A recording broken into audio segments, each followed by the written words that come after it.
प्रयास रहा है और एक आलोचना की पुस्तक आने वाली है, आलोचना का स्त्री पक्ष। तो एक बार जोरदार तालियां हमारे उपस्थित आज के मेहमान रचनाकारों के लिए। जब भी हम एक जगह एक मंच पर एकत्रित होते हैं और बात करते हैं कि स्त्री कितनी, तो किस आज से लगभग 100 साल पहले या हम जब मानव सभ्यता की शुरुआत होती है उससे अगर माने तो तब कहाँ थी और उसकी पूरी यात्रा जो हुई है कि वो यहाँ तक चल के आई है, उसके बारे में हम कैसे और कहाँ किस तरह से चल के यहाँ तक पहुँचे, उन सारे पहलुओं को हम स्त्री विमर्श के अंदर मानते हैं और उसकी चर्चा करते हैं। लेकिन आज का जो हमारा विषय है वो इससे थोड़ा सा अलग है। वो विषय जो हमें दिया गया है साहित्य में स्त्री विमर्श, यानी साहित्य तो इतना लिखा जाता है लेकिन उस साहित्य के अंदर बहुत कुछ होता है, सामाजिक होता है, राजनीतिक होता है, स्त्री विमर्श भी होता है। तो स्त्री विमर्श का साहित्य का मतलब क्या है? तो मुझे ऐसा लगता है कि जब जो स्त्री की अस्मिता को लेकर के, स्त्री के पीड़ा, उसके अधिकार और उन अधिकारों को प्राप्त करने की जो उसकी संघर्ष है, उस गाथा को लेते हुए जो साहित्य रचा जाता है वो मेरे ख्याल से स्त्री विमर्श का साहित्य होता है।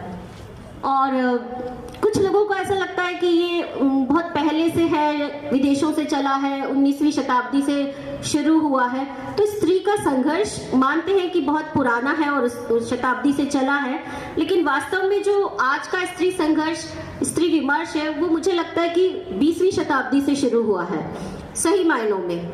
और ये एक बहुत गंभीर और नाजुक मुद्दा है कि पिछली आधी सदी से ये एक अलग ही वैचारिक चेतना जागी है जिसमें बहुत सारी बातें एक साथ आ जाती हैं। एक तरफ चिंतन है, दूसरी तरफ है नारी चेतना का सारा प्रसंग आ जाता है, और तीसरे स्तर पर वो लेखन आता है जो इस तरह से अपनी बात रख रहा है कि ये सारी पीड़ाएं, ये सारे संघर्ष और ये सारी जो उपलब्धियां हैं वो हम सबके सामने आए।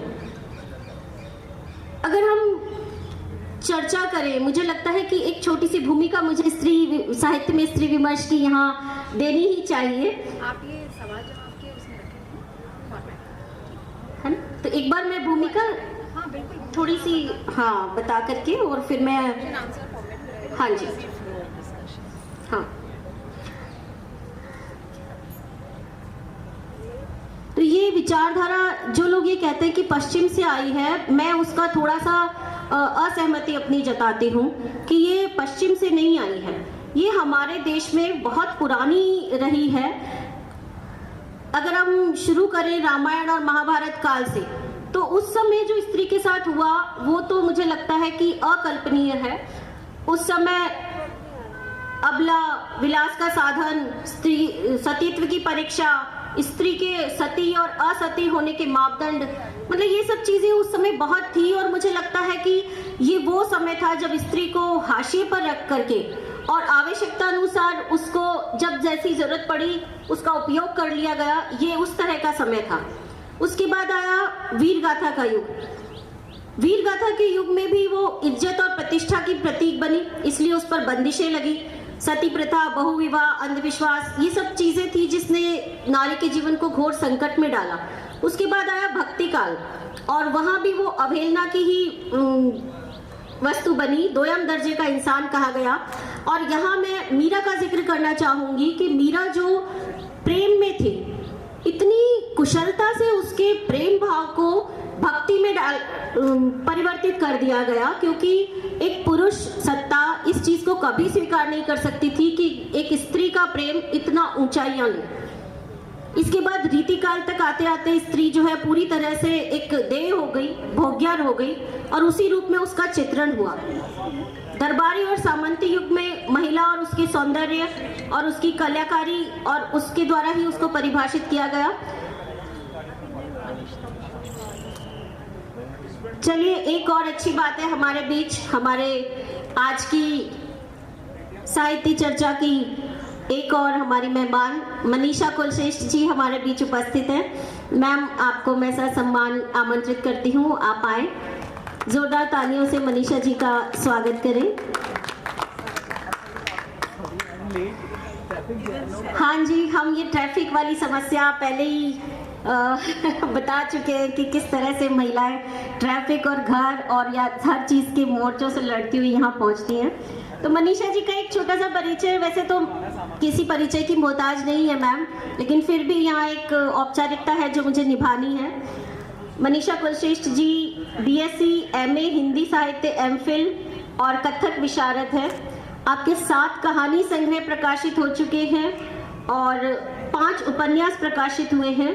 उसके अलावा प्रेम कविताओं का संकलन है, यात्रा वृत्तांत है, आपने अनुवाद भी बहुत सारा किया है, लिस्ट यहाँ बहुत लंबी है, और आपकी रचनाओं के अनुवाद भी दूसरी अन्य भाषाओं में हुए हैं।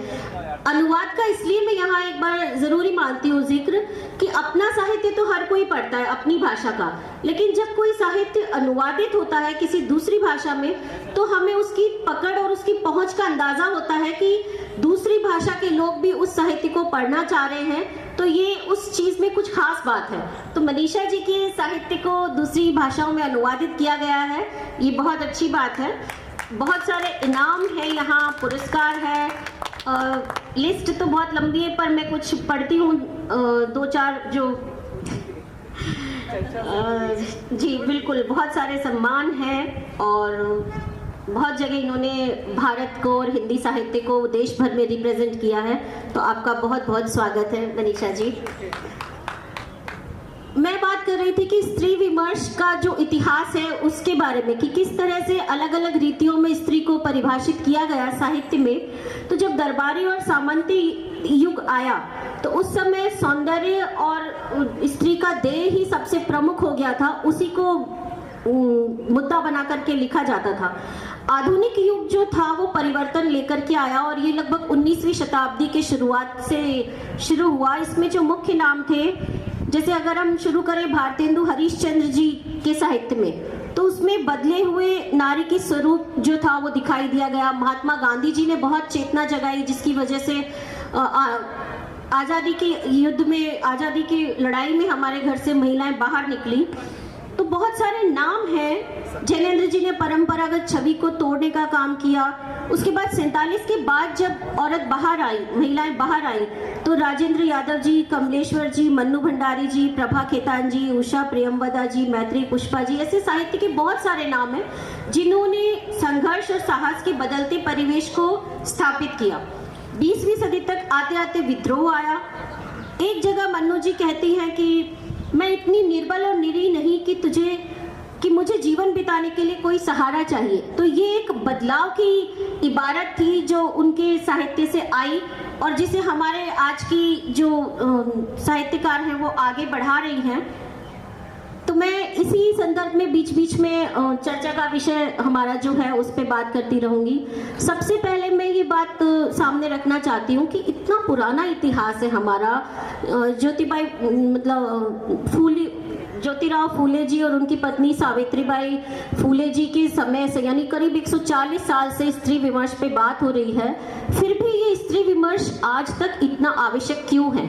हम कुछ पा क्यों नहीं सके, कहीं पहुंच क्यों नहीं सके, और अगर पहुंचे हैं तो कितना पहुंचे हैं? तो सबसे पहले मैं डॉक्टर कविता माथुर जी से इस बारे में अपने विचार जानना चाहूंगी।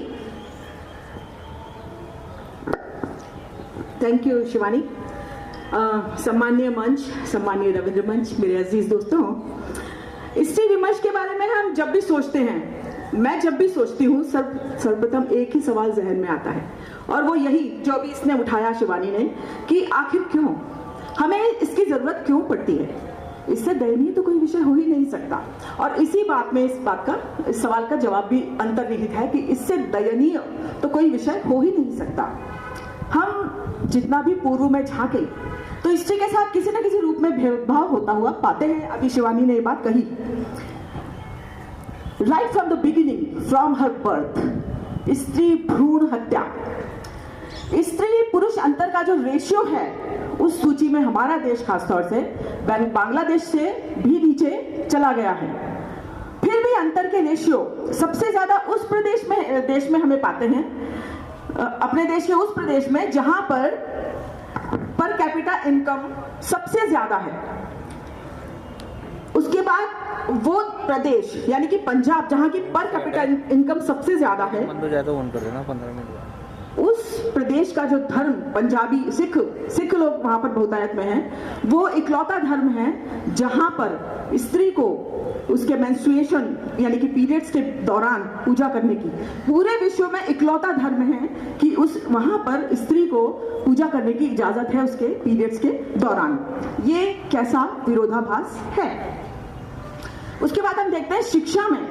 हम आज देख रहे हैं कि शिक्षा में स्त्रियां, लड़कियां पुरुषों को, बॉयज को मात दे रही हैं, पीछे छोड़ रही हैं, टॉपर्स बन रही हैं, लेकिन फिर भी इंजीनियरिंग, मेडिकल कॉलेजेस में उनकी अनुपात में उनकी संख्या बहुत कम है।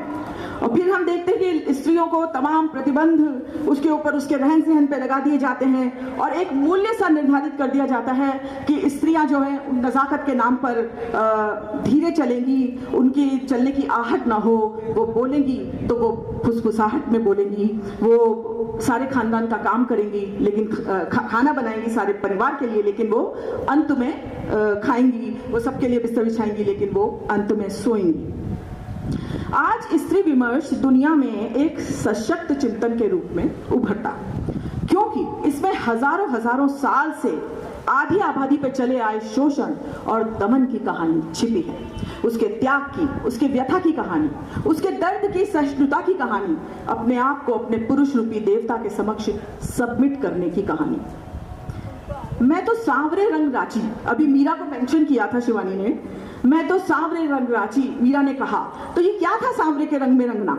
ये मोहब्बत करना था या खुद की इच्छाओं का ऐसा दमन करना कि मेल शॉविनिज्म को इस कदर अपने ऊपर हावी होने दिया जाए कि औरत के वजूद की शिनाख्ती ना हो सके, उसका स्वत्व ही तिरोहित हो जाए। साहित्य में स्त्री विमर्श ने इस स्वत्व को, इस वजूद को, उसकी अस्मिता को ढूंढने का कार्य किया। साहित्य समाज का दर्पण है और दोनों रूपों में है। जो समाज में चल रहा है साहित्य उसको रिफ्लेक्ट भी करता है, और जो समाज में चल रहा है जो उसको आईना भी समाज को साहित्य दिखा रहा है। कविता जी, 1 मिनट में यहाँ पे थोड़ा सा आपको टोकना चाहूंगी कि जो मीरा की बात चलती है तो मेरे मन में एक चीज ये आती है कि मुझे ऐसा लगता है कि मीरा ने जो है वो सबसे पहले वो स्त्री थी जिसने वैवाहिक बलात्कार के खिलाफ आवाज उठाई थी। उन्होंने ये कहा था कि मैं आपसे प्रेम नहीं करती हूँ, राणा जी से कहा था कि मेरा आराध्य, मेरा प्रेम कान्हा है, तो मैं जिसे प्रेम करती हूँ मेरा तन मन उसी के लिए है। तो ये चीज मीरा के लिए, जब हमने इतने सालों पहले मीरा इस चीज को उठा चुकी है और बात कर रही है, तो फिर ऐसा क्या कारण रहा कि मतलब आज भी हमें कानून बनाने की जरूरत पड़ी? मैं इस सवाल को मनीषा जी को देती हूँ, वो इस बारे में जरूर कुछ हमें बहुत अच्छा बता पाएंगी। Thank you. मैं क्योंकि चित्तौड़गढ़ में ही पली बड़ी हूँ, तो मैं मीरा के ऊपर सबसे पहले एक बात कहूँगी कि मेवाड़ जो संभाग है वहाँ आज भी बेटियों का नाम मीरा नहीं रखा जाता है। और हमेशा हमने हिंदी साहित्य में भी ये किया कि हमने मीरा को संत बना दिया, जबकि वो प्रेम की कवयित्री थी। तो संत का बाना पहनाने से बहुत सारी बातें पीछे छूट जाती हैं। मीरा का प्रेम छूट जाता है, मीरा की देह छूट जाती है, उसको बिल्कुल एक सूफी रंग दे दिया जाता है। जब मीरा कहती है अपनी चोली के बंद उतारने के लिए, सेज संभालने के लिए, तो मीरा की यौनिकता को पूरा संत का जामा पहना दिया जाता है कि वो किसी ईश्वर की बात कर रही है। तो इस बात पे भी मेरा एक लेख भी है कि मीरा की जो अपनी इच्छाएं थी उनका दमन हमने कविता के अंदर भी कर दिया। जब रामचंद्र शुक्ल हिंदी साहित्य का इतिहास लिखते हैं तो सबसे पहले मीरा को संत मीरा बना देते हैं, कवयित्री मीरा उसको नहीं रहने देते, उसको एक स्त्री नहीं रहने देते।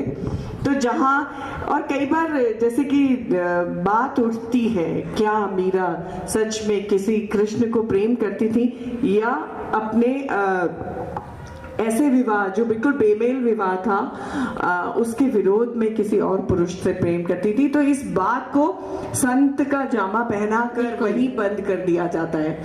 तो आज भी भीलों, और मैं एक खास बात करूंगी कि आदिवासी अस्मिताएं होती हैं उसमें स्त्री कहीं ज्यादा स्वतंत्र है।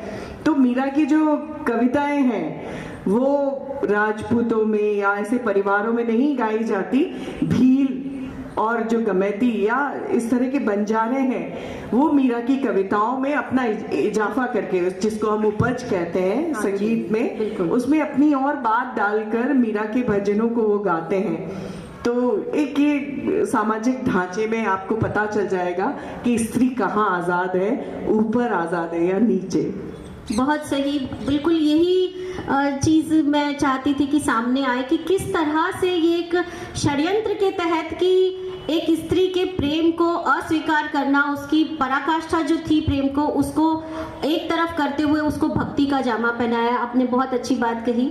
यहीं पे आगे चल कर के मुझे लगता है कि कुछ ऐसे सवाल हमारे मन में आते हैं कि स्त्री का दुख जब स्त्री लिखती है और स्त्री का दुख जब पुरुष लिखता है, ये एक प्रश्न मेरे मन में अक्सर आता है। तो क्या जो हमारे बीच इतना सारा साहित्य रचा गया है, प्रेमचंद जी ने स्त्री के संघर्ष भी लिखे, पीड़ा भी लिखी, कमलेश्वर जी हैं, फणीश्वर नाथ रेणु जी हैं, ऐसी लिस्ट बहुत लंबी है जिन्होंने लिखा है। तो और दूसरी तरफ हमारी महिला साहित्यकार भी हैं जिन्होंने हमेशा स्त्री के दुख और संघर्ष को लिखा, उसके अधिकारों के प्रति जागरूकता जो पैदा होती जा रही थी, देह के प्रति जो जागरूकता उसके अंदर आ रही थी, उस सब को लिखा। तो दोनों ही चीज़ों में कौन ज़्यादा न्याय कर पाया? क्या एक पुरुष अपने साहित्य में स्त्री विमर्श के साथ न्याय कर पाता है? ये प्रश्न मैं देती हूँ सुजाता जी को कि आप इस बारे में कुछ बताएं। पहले तो मैं मीरा पे भी दो बातें कह दूं। बिल्कुल स्वागत। एक तो ये कि जब इतिहास लेखन होता है हिंदी का, तो इतिहास लेखन करते हुए जो मैं मानती हूँ कि इतिहास लेखन, साहित्य इतिहास का लेखन भी आलोचना का ही एक हिस्सा होता है। हाँ जी। और जिस तरह से आलोचना देखती आई है इतिहास लेखन करते हुए, ये जो कैनन्स बनाए जाते हैं उनमें ऐसी तमाम कवित्रियाँ, न सिर्फ मीरा बल्कि कश्मीर की ललदियत भी, दक्षिण की आंडाल भी, उनको इसी तरह से कैटेगराइज किया जाता है। उनको भक्ति के कैनन में डाल देना बहुत सुविधाजनक लगता है पितृसत्ता को, बिल्कुल, इसलिए कि उनका जो विद्रोहीपन है, उन स्त्रियों के अंदर जो एक सिस्टम के प्रति, व्यवस्था के प्रति, पितृसत्ता को लेकर उनके मन में जो आक्रोश है, जो उनकी कविता में दिखता है, जो उनके पूरे जीवन में दिखता है, जिस तरह ललदियत निकल पड़ी थी वस्त्रों का त्याग करके और परंपराओं का त्याग करके, जिस तरह से मीरा निकल पड़ी थी कि उन्होंने खुलेआम कहा था कि मैं सती नहीं होंगी, मैं इस विवाह को नहीं मानती हूँ। तो ये विद्रोह को कैसे एडजस्ट करें साहित्य में? सबसे बड़ी समस्या ये होती है कि ये इनका लिखा हुआ लोक में संचित है। हाँ जी, लोक के पास है, तो फिर आप उसको कैसे डिनाई करोगे? बिल्कुल। ऐसी कवित्रियां जिनका आप लिखा हुआ डिनाई कर सकते थे, खारिज कर सकते थे, आपने किया, उनका इसलिए नहीं कर पाए क्योंकि लोक ने उनको संरक्षित रखा। अब यहाँ इतिहासकार के साथ बहुत बड़ी समस्या आती है कि ऐसी कवित्रियां जो लोक में सुरक्षित है, जिनका लिखा हुआ, उनको किस पैमाने पर वो जज करे, खारिज करे या उसको कौन सी जगह दे। तो भक्ति का कैनन और उनके पूरे जीवन के साथ कुछ दैवीय चीजें जोड़ देना और ये मानना कि वो साधारण स्त्री थी ही नहीं, हाँ, ये बहुत सुविधाजनक लगता है पितृसत्ता को। तो ये मीरा के साथ भी होता है, ललदियत के साथ भी होता है, और अगर आप और पीछे जाएंगे तो ये थेरी गाथाओं के साथ होता है। थेरी गाथाओं को भी बुद्धिस्ट कैनन में जगह मिलती है, उनको लिटरेचर में जगह नहीं मिलती है। उनको हिंदी साहित्य के इतिहास में भी पीछे आप जाते हैं, आप स्वयंभू जो भी बौद्ध और जैन और नाथ साहित्य है वहां तक भी आप जाते हैं, लेकिन आप थेरियों को वहां तक लेकर नहीं आते क्योंकि वो धार्मिक साहित्य है। तो वहां जो उनकी पीड़ा और मुक्ति का जो स्वाद दिखाई देता है, उसको एक्सेप्ट नहीं किया जाता, उसको स्वीकार नहीं किया जाता, क्योंकि वो पितृसत्ता जो बैक ऑफ द माइंड काम करती है ना, इतिहास लिखते हुए भी, आलोचना करते हुए भी, वो इस बात की शायद इजाजत नहीं देती, या ये शायद बहुत कॉन्शियसली नहीं होता, क्योंकि इतनी उसकी ट्रेनिंग होती है, वो अपने आप होता है कि आप उसको किसी ऊंची जगह पे स्थान दे दें। आप देखेंगे मीरा के साथ, आंडाल के साथ, ललदियत के साथ ऐसी तमाम कहानियां जुड़ी हुई हैं जो आपको लगेगा कि अरे तो साधारण है ही नहीं। जैसे उनकी मृत्यु को लेके आपको पता ही नहीं है, ऐसी ऐसी कहानियां बना दी। आंडाल के लिए कह दिया कि वो कृष्ण को माला पहनाने गई, वो मंदिर में ही गायब हो गई। मीरा के लिए इसी तरह की कहानियां हैं। तो ये सब क्या है? आप उसके जीवन को साधारण स्त्री के जीवन की तरह देखना ही नहीं चाहते, जबकि वो कोशिश यही कर रही है अपने पूरे लिखे में और जीवन में कि वो एक साधारण स्त्री की जिंदगी को भी बता सके, दिखा सके कि देखिए आपने मुझे जो पीड़ाएं दी हैं वो मुझे यहाँ तक ले जाती हैं। सही मायने में और, देखा जाए तो वाकई में मीरा का जो जीवन है वो स्त्री संघर्ष की गाथा है ना, वो कोई प्रेम की है और मतलब टोटली प्रेम की नहीं है, मतलब स्त्री की मीरा का मूल्यांकन इसी तरह से हमें करना चाहिए हाँ। कि वो संघर्ष है, लेकिन हाँ वो संघर्ष की सफलता नहीं है, हाँ वो सफलता तक सफल होने नहीं दिया पूरा गया संघर्ष का उसे। जीवन है। और जो आपने सवाल किया था, मैं 2-3 बातें कहना चाहती हाँ हूँ। जी। एक तो उस सवाल पे मुझे अस्मिता विमर्श को लेकर जो अस्मिता से जुड़े हुए जितने साहित्यिक कृतियां आई उनको लेकर आलोचकों ने तमाम बातें कही, जैसे कि ये कि अरे आप कह रहे हैं कि दलित साहित्य या स्त्री साहित्य जो है वो हम ही लिख सकते हैं। हाँ जी। किसी ने मजाक उड़ाया कि अच्छा तो अब घोड़े पे लिखने के लिए घोड़ा होना पड़ेगा। हाँ, इस तरह से मजाक उड़ाया गया उस साहित्य का। तो मेरा कहना यह है कि लेकिन जिस दिन घोड़ा खुद कहने लग जाए और लिखने लग जाए तब तो आप सुनोगे कि नहीं। बिल्कुल दिक्कत यही होती है कि जिस दिन स्त्री ने खुद कहना शुरू किया, जिस दिन उसने लिखना शुरू किया, उस दिन भी आपने उसके लिखे को न स्वीकार किया, न जगह दी और ना उसके हाथ में माइक पकड़ाया। बिल्कुल, बहुत सही बात है ना। तो जिस दिन वो बोलने लगे, जिस दिन वो लिखने लगे, उस दिन तो कम से कम उसे सुनिए। तब भी आप यही कहते हैं कि नहीं हम आपके लिए बोल तो रहे हैं, तो आप क्यों बोल रही हैं। बिल्कुल एक बड़ी मजेदार चीज है, अस्मिता विमर्श के साथ ही जुड़ी हुई और भी तमाम चीज, सिर्फ स्त्री विमर्श को नहीं और सारे जितने आइडेंटिटी डिस्कोर्स हैं हम सबको साथ लेके चल रही हैं। उनसे जुड़ी हुई एक चीज है कि giving voice to the voiceless. We are not voiceless. हम तो हम ऐसा तो नहीं है कि हमारे पास आवाज नहीं है। ये बहुत आपने हमारी आवाज सुनी नहीं, आपने हमको मौके ही नहीं दिए और जब हम अपनी वॉइस को सामने लेकर आए तब आपने उसको खारिज किया।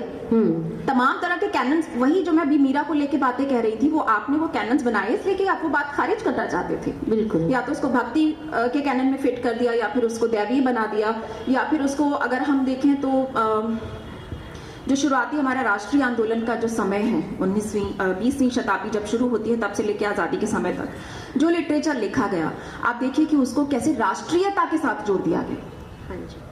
जो स्त्रियां लिख रही हैं, जैसे सुभद्रा कुमारी चौहान लिख रही हैं, उनकी कविताओं में से जहाँ प्रेम था, जहाँ वो बच्चे के लिए लिख रही हैं, जहाँ वो बालिका का परिचय जैसी कविता लिख रही हैं, जब वो अपने नन्हे बच्चे के लिए लिख रही हैं कि मिट्टी खा के आया हूँ माँ, वो सब चीजें खारिज कर दी गई, वो हटा दी गई। उनकी केवल एक खूब लड़ी मर्दानी, वो तो झांसी वाली रानी थी। तो वो पूरा उस समय का साहित्य भी आपने उठा के राष्ट्रीय काव्यधारा के कैनन में डाल दिया और महादेवी वर्मा को जब एनालाइज किया तो उनके पूरे स्त्रीवादी पक्ष को खारिज कर दिया। उनको कह दिया ये पता नहीं क्या गाती है। मतलब महादेवी वर्मा का जिस तरह से आलोचकों ने उनके बारे में लिखा, उसकी डिटेल में तो खैर मैं अब नहीं जाऊंगी क्योंकि ये यही आंसर लंबा हो जाता। तो इसलिए ये बहुत जरूरी है कि जब कोई अपनी बात कहने सामने आया है तो उसको अपनी बात जैसी वो कहना चाहता है, जिस भाषा में कहना चाहता है, उसको कहने का पूरा हक हो। और समावेश का मतलब ये नहीं है कि हम उसको जगह देंगे, जैसे हम आपको ये मंच प्रोवाइड करेंगे। हम चाहते हैं कि ऐसी कोई एक धारा ना हो जो बाकियों को जगह देती फिरे।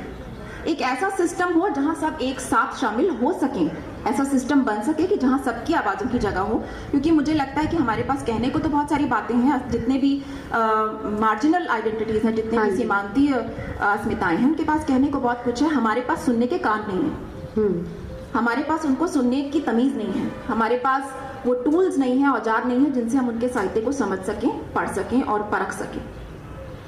तो ये जो एक प्रश्न था उसमें मेरे प्रश्न में एक छोटी सी चीज और मेरी जिज्ञासा भी शांत नहीं हुई है कि जो पुरुषों ने जो स्त्री के विषय में इसीलिए आगे बोल रही हूँ, तो पुरुषों ने जो स्त्री विषय पर लिखा है, जो उनकी पीड़ाओं को लिखा है, वो कितना न्याय कर पाए उस पीड़ा के साथ।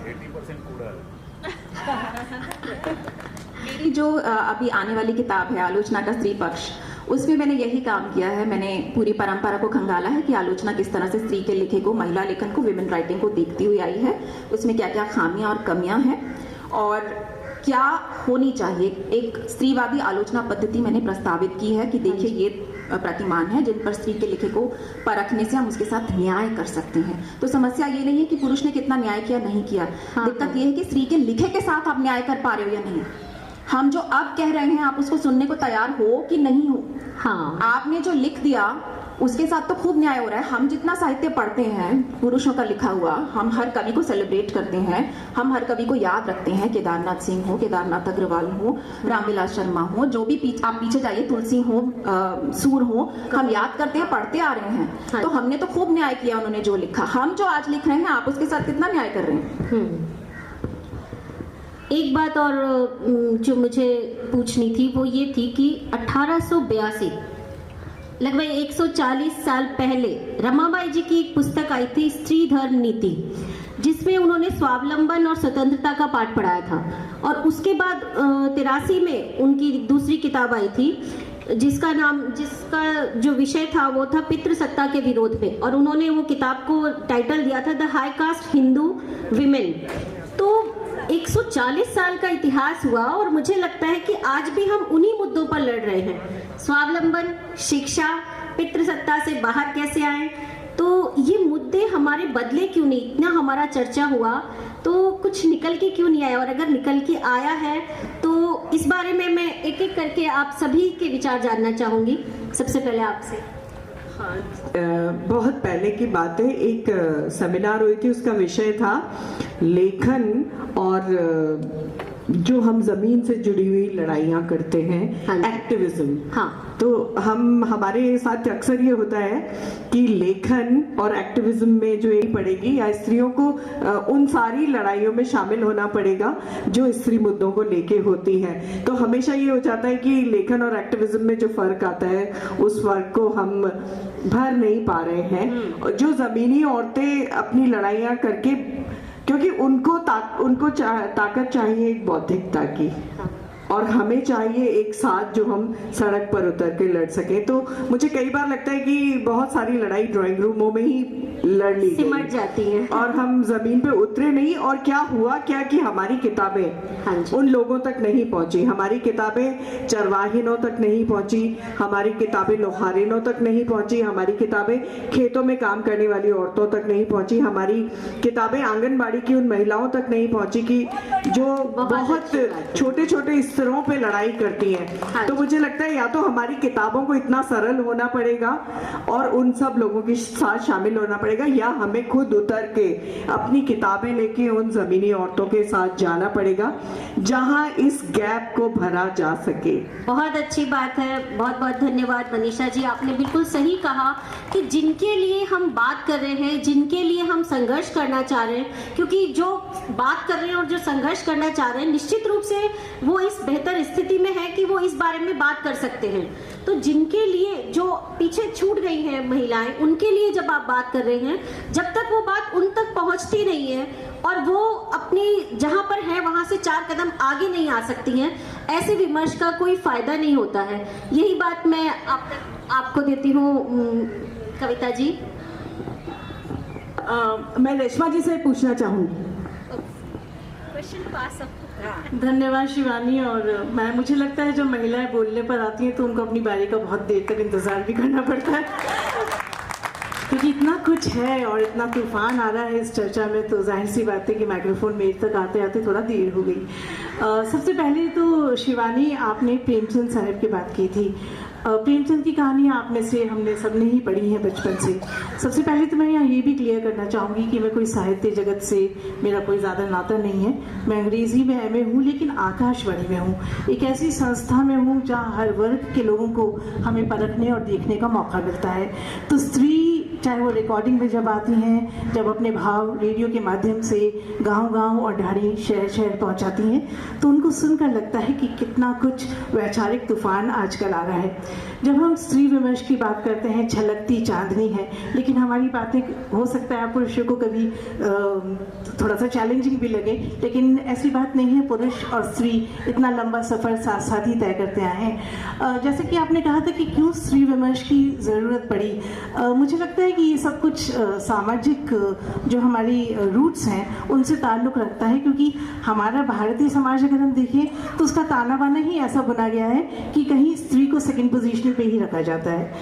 हेलो, तो कहने का मतलब ये है कि मैंने जब वो कविता पढ़ती थी, औरत तेरी यही कहानी, आंचल में है दूध और आँख में पानी, तो मैंने बहुत साल बाद एक आर्टिकल लिखा फीमेल एमेंसिपेशन पर। तो तब मैंने लिखा कि सबला तेरी यही कहानी, आंचल में है विश्वास और आँख में है चिंगारी। तो कहने का मतलब है अब इतने ओवर द इयर्स हम विमेन बहुत अच्छी। ब्रिगेड ने इतना आगे कदम बढ़ा लिए हैं। मुझे ठीक है, हम 4 लोग बैठे हैं विमर्श करने, काश पुरुष भी हमारे साथ होते तो इस डायलॉग में ज़्यादा मज़ा आता, क्योंकि पुरुषों को सुनना, पुरुषों को सुनकर भी हमने बहुत से रास्ते अपने लिए बनाए हैं। हमेशा पुरुष गलत हो ऐसा भी नहीं होता। हम चूँकि फीमेल्स हैं तो आइडियोलॉजी हम पर हावी है। ये बिल्कुल रूट जो आप लोगों ने बातें कही हैं, आप लोग बहुत प्रबुद्ध साहित्यकार हैं, आप लोग जड़ों से अपना लेखन शुरू करते हैं, तो जाहिर सी बात है कि आप लोगों ने तो बहुत एनालिटिकल बातें रखी हैं, और मैं सिर्फ एक महिला होने के नाते ही अपना व्यू पॉइंट यहाँ पर दे रही हूँ। मैंने कोई अभी साहित्य रचना नहीं लिखी है, लिखूंगी कभी जब वक्त मिलेगा। अभी तो मेरे बच्चे भी छोटे हैं, जूते पहनाना, टिफिन लगाना, इससे भी मुझे फुर्सत नहीं मिल रही है। तो औरत की जो जिम्मेदारियों की बात है बहुत खूबसूरत।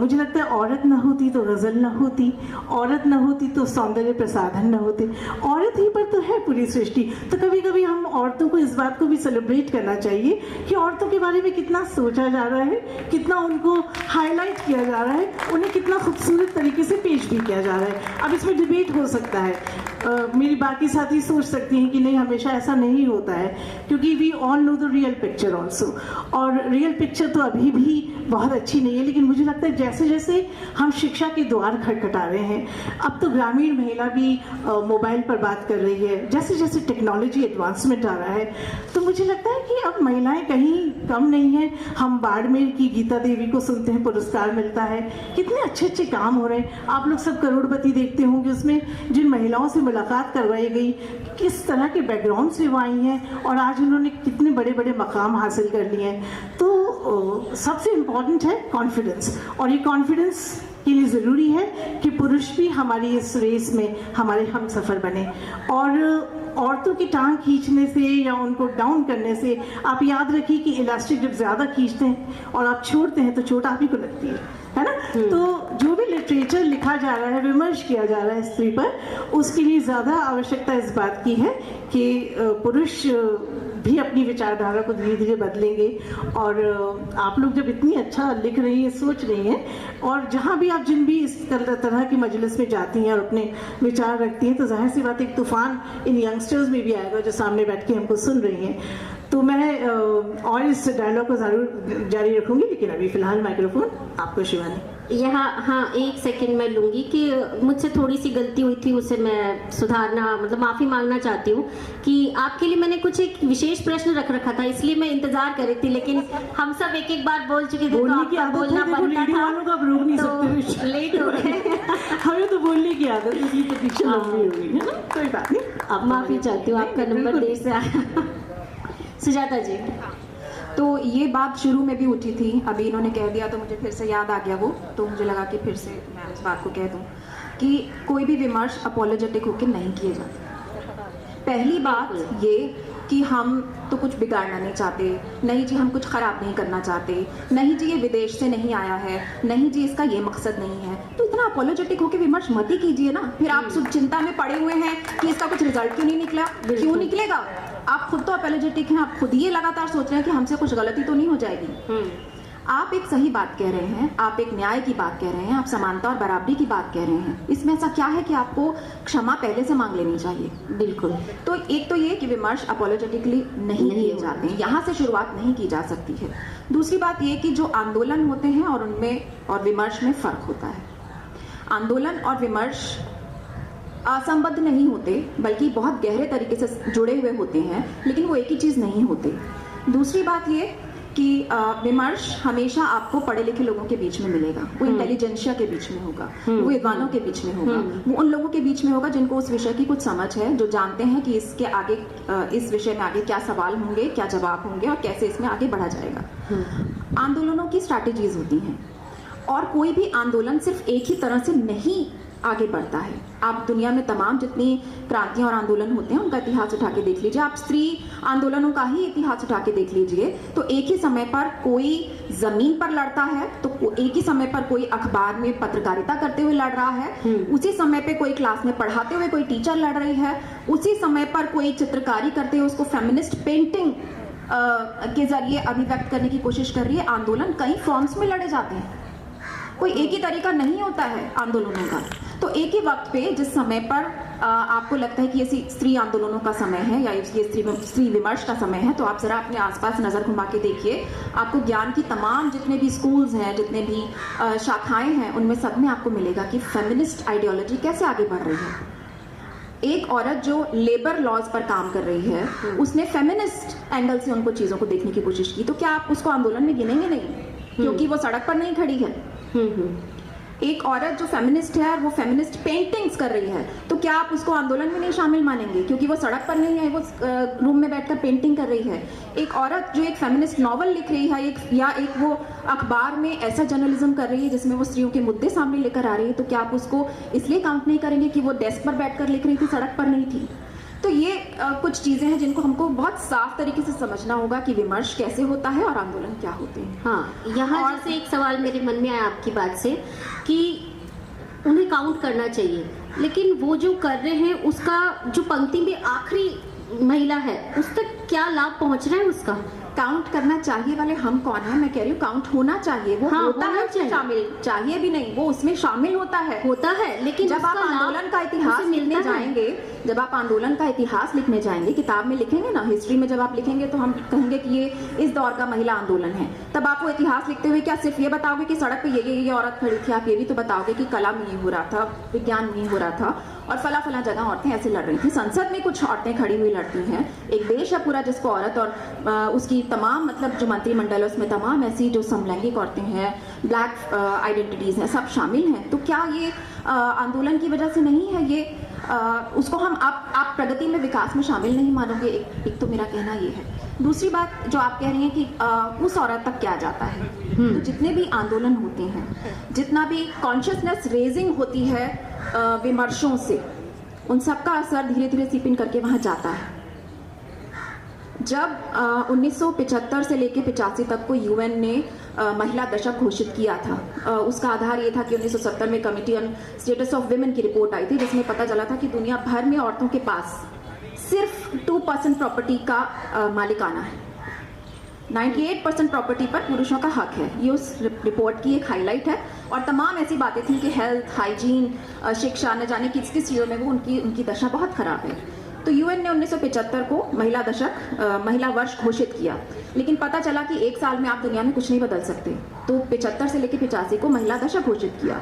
आप अगर उसके रिकॉर्ड्स उठा के देखेंगे, सारे रिकॉर्ड्स दर्ज हैं हमारे देश में क्या क्या हुआ उस समय पर, तो आपको ये नेहरू मेमोरियल लाइब्रेरी में मिलेगा। आप देखिए कि एक साल का दर्ज है कि गाँवों में किस तरह से महिलाओं की हाइजीन को लेके काम हुए, किस तरह से उनके जो क्या कहते हैं उसको फैमिली प्लानिंग को लेकर काम हुए।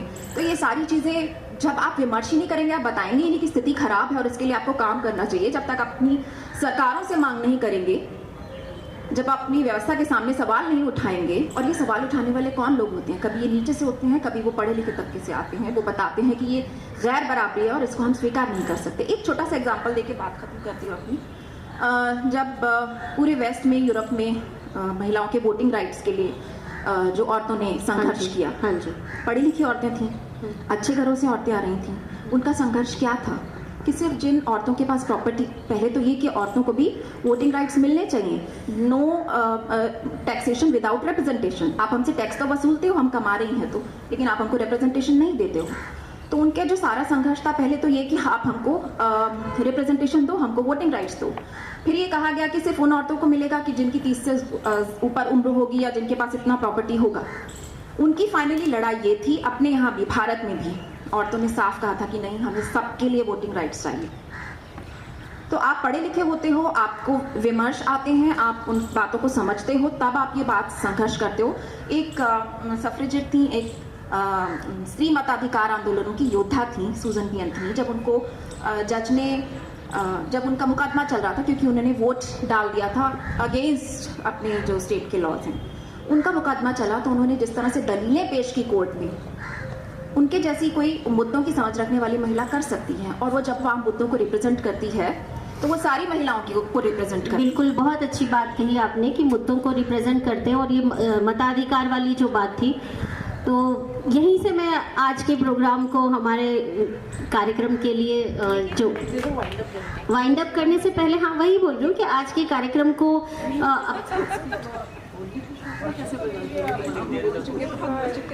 हाँ जी, ओपन सेशन के लिए मैं आ रही हूँ अभी। माइक पहुंचा दीजिए उनको। इनका जो प्रश्न है, माइक दे दीजिए उन्हें। बहुत समय दूंगा मैं राजेश चौधरी।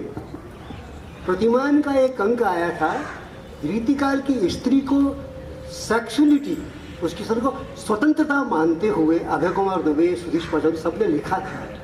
मैं उससे सहमत नहीं हूँ। मैं रामचंद्र शुक्ल के मत से सहमत। रीतिकाल में जो चर्चा भी रीतिकाल की स्त्री बारे में हुई, उसके विरोध में या तो स्त्री उससे सहमत है या उसके विरोध में किसी स्त्री का लेखन मैंने पढ़ने में नहीं आया। प्रतिमान का अंक आपको याद होगा। चर्चा। दूसरा सवाल सुजाता जी से। 1/2 उपन्यास अच्छा उपन्यास है। मैं अंतर्वस्तु की बात नहीं कर रहा, मैं फिर पद्धति की बात कर रहा हूँ कि क्या इसे सिर्फ मीना या निवेदिता की कथा रखने पर क्या ये कम प्रभावी होता, या ये उसको, उस व्यक्तित्व को, उस एक चरित्र को, एक पात्र को, उसकी कथा को पूर्ण विस्तार दे पाता। धन्यवाद। ये आपका 1/2 पे जो सवाल था वो मैं नहीं समझ पाई। मेरा कहना है उसमें 2 कथाएं हैं। हाँ। मीना और निवेदिता अलग अलग। मैं शुरुआत करते हुए जी, आपने पढ़ा है पढ़ा है जी मैंने लिखा भी था ईमेल पर आपको जी। मैं उसको पढ़ते हुए मैं भ्रमित होगा, मतलब पहचान मुश्किल से पाया कि कब मीना शुरू हुई, कब निवेदिता शुरू हो रही है। अगर हम इसे जैनेन्द्र की मृणाल की तरह, त्यागपत्र की तरह से एक ही स्त्री की कथा रखते, मान लीजिए सिर्फ मीना या सिर्फ निवेदिता, तो मैं समझता हूँ कि ज़्यादा प्रभाव। मुझे लगता है कि ये हमारे व्यक्तिगत हाँ, ये चाय पे चर्चा के लिए बेहतर प्रश्न है। तो उसका और मैं सुजाता जी से अनुरोध मेरी तरफ से लिखना था ना। हाँ, मुझे दिक्कत आई। तो प्रतिमान इस आज के विमर्श से जो बातें निकल के आई, उससे संबंधित अगर आपके पास कोई उससे प्रश्न संबंधित है। सवाल लगेगा ना, स्त्री के सेक्सुअलिटी को लेकर के जो मीरा पे एक अंक आया था कथा का, उसमें मैंने मीरा की सेक्सुअलिटी पे लेख लिखा प्रतिमान है। की बात कर रहा हूँ। नहीं, प्रतिमान तो तब हम थे नहीं, तो खंडन इतना तीव्र हुआ सर, नहीं। ऐसा है, अभी रीतिकाल को केस स्टडी के रूप में लेकर आपने सवाल पूछा, इसलिए आप रुक जाइए, सवाल सुन के जाइए। आपने पूछा रीतिकाल पे, रीतिकाल की आलोचना करते हुए, बल्कि रीतिकाल को एक केस स्टडी के रूप में लेते हुए पूरा जो साहित्य में आस्वाद्यता का सवाल है वो स्त्री के एंगल से कैसे देखा जाता है, उसको लेके एक बड़ा चैप्टर मैंने अपनी आने वाली किताब में लिखा है, आलोचना का स्त्री पक्ष। उम्मीद है कि आप बहुत कुछ, हाँ, आप देखिए, आप जब आएगी तो आप उसको पढ़ के मुझे बताइएगा जरूर, जैसे 1/2 को पढ़ के बताया था। शुक्रिया। चलिए, आज की चर्चा को विराम देने से पहले मैं हमारे प्रतिभागी रचनाकार हैं, उनकी एक आखिरी बात वो ये बताएं कि इस तरह की चर्चाओं की सार्थकता के बारे में वो अपने विचार रखें, बिल्कुल 2 शब्दों में, क्योंकि पीछे से मुझे बार बार समझाया जा रहा है कि समय हो गया है। बस इतना कहना चाहेंगे कि बहुत सी नौजवान भी हमारी इस प्रोग्राम में अभी शामिल हैं। आपने इस विमर्श को सुना। देखिए, मंथन, मनन और चिंतन का तो चक्र कभी ख़त्म होता ही नहीं। सबसे अच्छी बात है औरत की कि वो ह्यूमन रिलेशनशिप्स को बैलेंस करने की जो आर्ट है, वो थोड़ी सी पुरुषों को भी इस आर्ट में अपने आप को अच्छा करना होगा। बिकॉज पूरा जो इमोशनल बवंडर औरत में आता है, वो मुझे लगता है कि कहीं पुरुष में कम है, और इसीलिए शायद कुछ गुस्ताखियाँ कभी रिलेशनशिप्स में हो जाती हैं।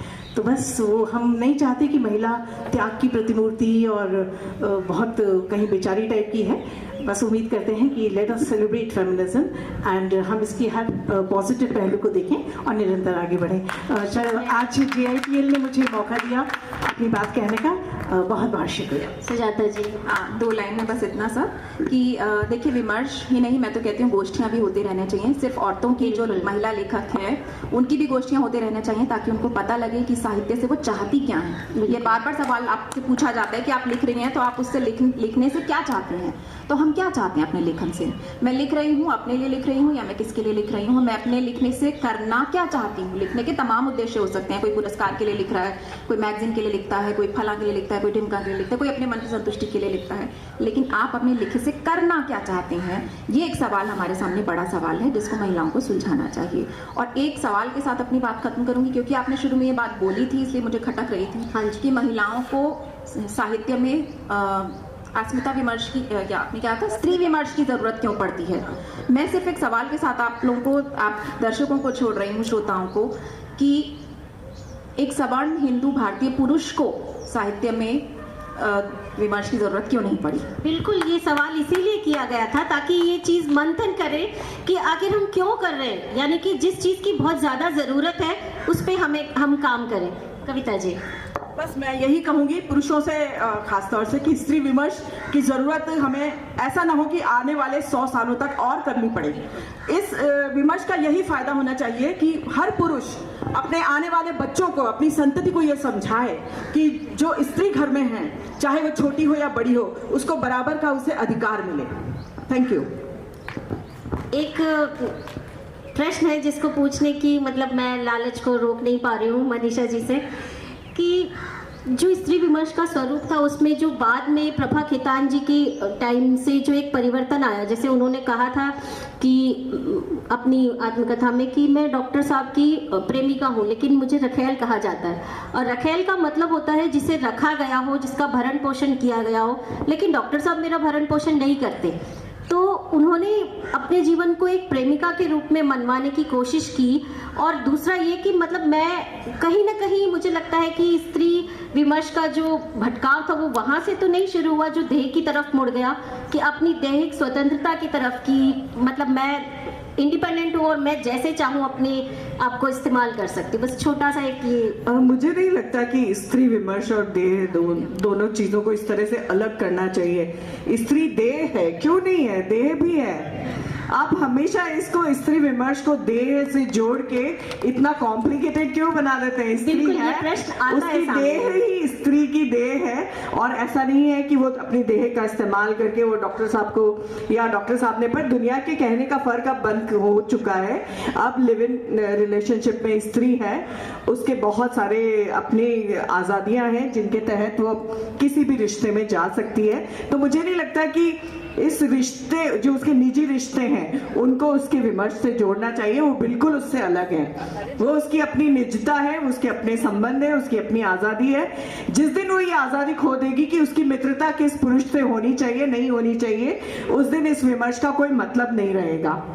तो मुझे ये लगता है कि इस सवाल को बार बार उठाना ही इस विमर्श को खारिज करना है कि देह विमर्श, स्त्री है तो देह है, देह है तो स्त्री है। स्त्री की अपनी देह है, वो कोई बिना देह की कोई एक वायवीय चीज नहीं है, उसकी भी अपनी इच्छाएं हैं, उसकी देवीयता वाली चीज आ जाएगी अगर हाँ। तो आप मतलब अगर स्त्री विमर्श केवल आप है ना एक इस तरह से जोड़ दें कि बिना स्त्री, बिना संबंधों की स्त्री, या सिर्फ एक आदर्शवादिता ओढ़े हुए स्त्री है, तो नैतिकता से मत जोड़िए स्त्री विमर्श को।